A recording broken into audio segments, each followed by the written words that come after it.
இந்த வீடியோவில் ஒரு ஃபியூல் ஆயில் செப்பரேட்டரோட கன்ஸ்ட்ரக்ஷன் ஒர்க்கிங் ட்ரபிள் ஷூட்டிங் பற்றி பார்க்கலாம்.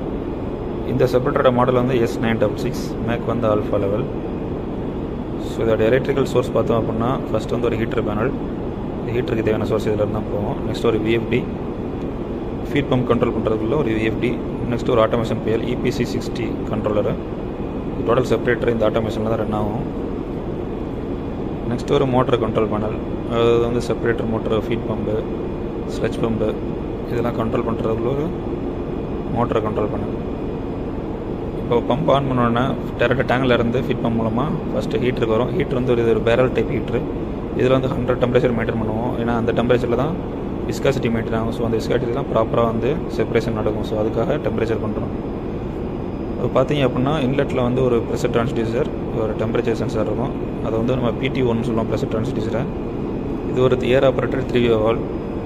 இது எதுக்காக பார்த்தீங்கன்னா நம்ம டெம்பரேச்சர் மெயின்டைன் ஆகிற வரைக்கும் இது வந்து சர்க்குலேட் ஆகிட்டே இருக்கும். வால் ஓப்பன் ஆகாது, செப்பரேஷனுக்கு அலோவ் பண்ணாது. இந்த பர்டிகுலர் டெம்பரேச்சர் வந்தோன்னு தான் இந்த ஏர் ஆப்ரேட்டர் வால் வந்து ஆப்ரேட் ஆகி உள்ளே போகும். அது வரைக்கும் பைபாஸ் ஆகி சர்க்குலேட் ஆகிட்டே இருக்கும்.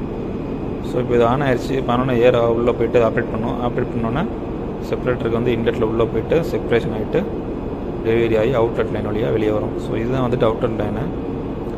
இதுலேயுமே பார்த்தீங்க அப்படின்னா ஒரு ப்ரெஷர் சென்சார் இருக்கும், ப்ரெஷர் டிரான்ஸ்மிட்டர். இது வந்து PT4ன்னு சொல்லுவோம், அவுட்லெட் லைனில் உள்ள ப்ரெஷரை மெஷர் பண்ணுறதுக்கு.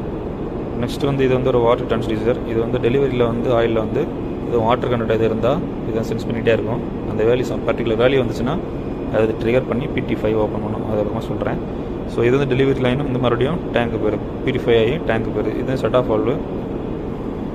இதுவும் ஏர் ஆப்ரேட்டர் வால்வு தான். இது எதுக்காக லீக் டெஸ்ட் ஆகிறப்ப இந்த டெலிவரி லைனில் க்ளோஸ் பண்ணுறதுக்காக இந்த செட் ஆஃப் வால்வு. ஸோ இதுவும் ஒரு ஏர் ஆப்ரேட்டட் வால்வு தான். ஸோ இந்த வால்வு மூலமாக நம்ம டெலிவரி ப்ரெஷரை இது மேனுவலாக அந்த லாக் நட்டை லூஸ் பண்ணிட்டு அட்ஜஸ்ட் பண்ணுற மூலமாக PT4 ப்ரெஷரையும் நம்ம அட்ஜஸ்ட் பண்ணலாம், பேக் ப்ரெஷர் வெயிட் பண்ணி. ஸோ இது வந்து வாட்டர் பிளாக்கு. ஸோ இதுதான் வந்துட்டு பவுல் க்ளோசிங், ஓப்பனிங் எல்லாமே இதுதான் பண்ணும். பவுல் க்ளோசிங்க்கு, ஓப்பனிங்க்கு, டிஸ்பிளேஸ்மெண்ட்டுக்கு மொத்தம் 3 வாட்டர் லைன் இருக்கும். ஸோ அந்த லைன்லாம் பார்த்தீங்க அப்படின்னா 1 inlet, 1 outlet, 1 displacement water, 1 PT5 சொல்லுவோம். ஸோ அந்த வாட்டர் டிரான்ஸ்டியூசர் பார்த்தோம் இல்லையா, அதில் வந்து லெவல் வந்து ட்ரிகர் ஆச்சு அப்படின்னா இந்த லைனில் இந்த சிலிண்டர் வந்து ஓப்பன் பண்ணோம். ஸோ அந்த சிலிண்டர் ஓப்பன் பண்ணுறது மூலமாக நம்ம ஃபியூல் ஆயில் உள்ள வாட்டர் கண்டென்ட் வந்து டேரெக்டாக ஓப்பன் ஆகி ஸ்லெட்ச் டேங்க் போயிடும். ஸோ அந்த லைனில் ஒரு ப்ரெஷர் சென்சார், அதுதான் PT5ன்னு சொல்லுவோம். நெக்ஸ்ட் இந்த வாட்டர் பிளாக் பார்த்தோம் அப்படின்னா இது ஒரு சொலினாய்டு ஆப்ரேட்டடு வாட்டர் பிளாக் தான். ஸோ நம்ம ப்ராப்பராக DM வாட்டர் யூஸ் பண்ணல அப்படின்னா இந்த வாட்டர் லைனில் தான் அதிகமாக ப்ராப்ளம் வரும். ஃபுல்லாக ஸ்கேலிங் ஃபார்ம் ஆகி அந்த ஃப்ளோ வால்வு எல்லாமே ஷோக் ஆயிரும். ஸோ அதை நம்ம அடிக்கடி ப்ராப்பராக செக் பண்ணிகிட்டே இருக்கணும். ஸோ இது ஃப்ளோ வால்வு பார்த்திங்க அப்படின்னா செப்பரேட் டைப்பை பொறுத்து மாறும். பவுல் க்ளோசிங்க்கு வந்து இந்த செப்பரேட்டரை பொறுத்த வரைக்கும் பவுல் க்ளோசிங்க்கு 2.8, ஓப்பனிங் வந்து 11 லிட்டரு. அதாவது என்னென்னா அந்த ஃப்ளோ வால்வு வந்து அதுலேயும் மென்ஷன் பண்ணியிருப்பாங்க 2.8, 11 அந்த மாதிரி அப்படின்னு. இது வந்து பவுல் க்ளோசிங் உள்ளது, இது வந்து 2.8 மென்ஷன் பண்ணியிருக்கு. பவுல் ஓப்பனிங் வந்து 11 மென்ஷன் பண்ணியிருப்பாங்க. அப்படின்னா என்னென்னா பெர் மினிட்டுக்கு வந்து 11 லிட்டர் அலோவ் பண்ணணும். அது வந்து பெர் மினிட்டுக்கு 2.8 லிட்டர் அலோவ் பண்ணணும். ஸோ இதுவுமே வாட்டர் ஸ்கேலிங் ஆச்சு அப்படின்னா இதுவுமே சோக் ஆகிறதுக்கு சான்சஸ் இருக்குது. இந்த ஸ்டெய்னரு, ஃப்ளோ வால்வு, ஏர் ஓசஸ்,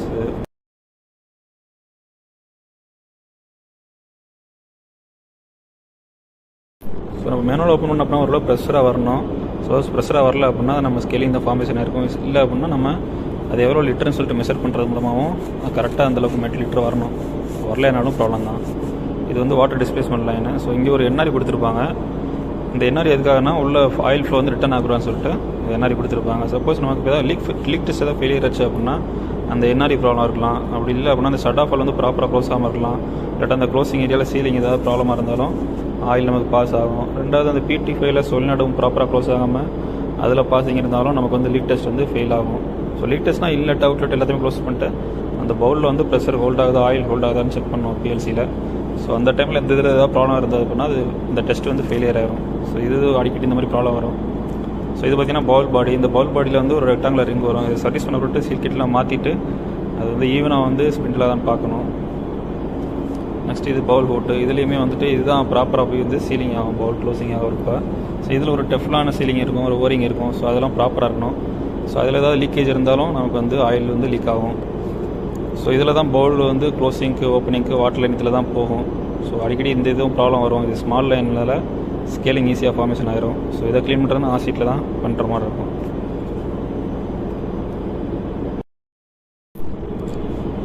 அந்த டிஸ்கையுமே நல்லா ப்ராப்பராக க்ளீன் பண்ணி அசம்பிள் பண்ணும்போது ப்ராப்பராக பண்ணணும். நெக்ஸ்ட்டு பார்த்திங்க அப்படின்னா இது வந்து இன்லெட் அவுட்லெட்டு வால்வு, இதில் தான் ஆயில் இன்லெட் ஆகிட்டு அவுட்லெட் ஆகும். ஸோ அதுலேயுமே ஓரிங்லாம் ப்ராப்பராக சீலிங் ப்ராப்பராக இருந்துக்கணும். நெக்ஸ்ட்டு ஒரு பேரிங் டியூப் வரும்.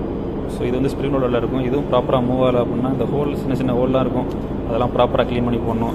நம்ம க்ளீன் பண்ணிட்டாலும் இந்த இது ப்ராப்பராக ஸ்ப்ரிண்டில் மூவ் ஆகிட்டால் நமக்கு வந்து பிடிபியில் வந்து லோ ஹை இந்த ப்ராப்ளம் வரும்.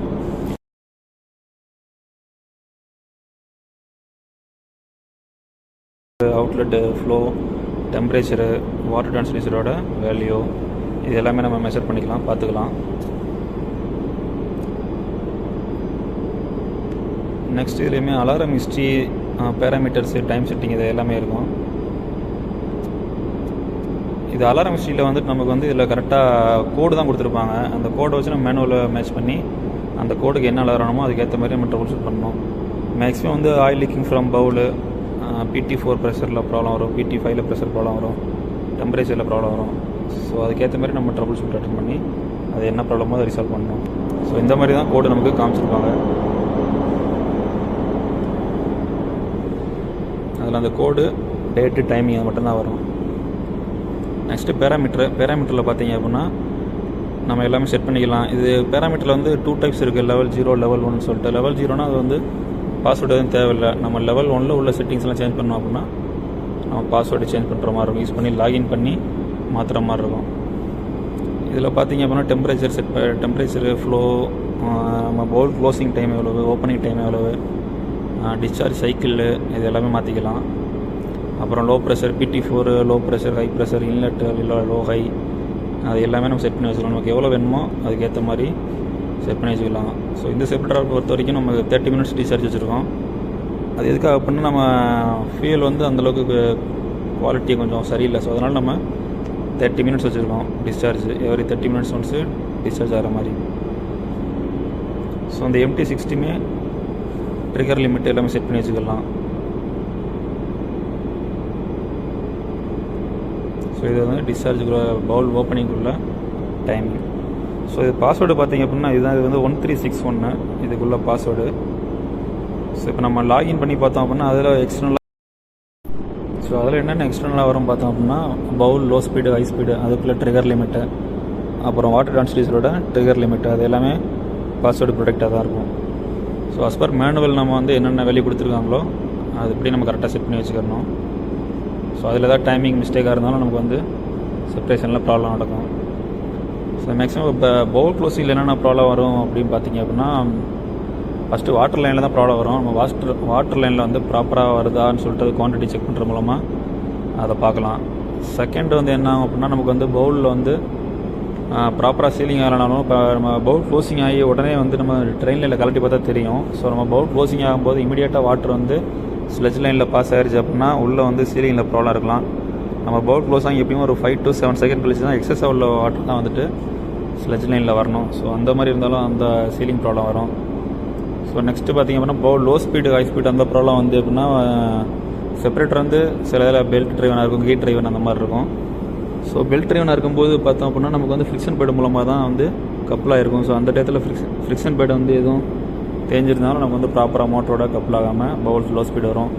சப்போஸ் வந்து டிஸ்கில் ஃபுல்லாக ஸ்லெட்ஜ் அதிகமாக இருந்தாலும் நமக்கு வந்து பவுல் லோ ஸ்பீட் ஆகும். நெக்ஸ்ட்டு பார்த்தீங்கன்னா PT4 லோ ஹை இந்த மாதிரி ப்ராப்ளம் இருந்துச்சுன்னா நமக்கு வந்து செட் ஆஃப் வால்வில் ஏதாவது ப்ராப்ளம் இருக்கலாம். அதை அட்ஜஸ்ட் பண்ணுறது மூலமாக நம்ம ப்ரெஷரை மெயின்டைன் பண்ணலாம். PT5 ஹை லோ ப்ரெஷர் வந்து அப்படின்னா நமக்கு வந்து அந்த பேரிங் டியூபு ப்ராப்பராக மூவ் ஆகாமல் இல்லை ஸ்ப்ரிங் ஏதாவது கட்டாக இருந்தது அப்படின்னாலும் அதில் வந்து நமக்கு ப்ராப்ளம் வரும். ஸோ மேக்ஸிமம் செப்பரேட்டரை பொறுத்த வரைக்கும் அவ்வளோதான் வரும். மற்றபடி ஹீட்ரு, இன்லெட் ப்ரெஷர் அதெல்லாம் நம்ம நார்மலாக பார்த்துக்கலாம் என்ன ப்ராப்ளம்னு சொல்லிட்டு. ஸோ ஃபர்தராக வந்து இனி டிஸ்மேண்டில் அசம்பிளிங்கு, அப்புறம் கண்ட்ரோலர் ப்ரோக்ராமிங்கு, என்னென்ன டைப்பில் இருக்குது கண்ட்ரோலர், அது எல்லாமே ஃப்யூச்சரில் அப்லோட் பண்ணலாம்.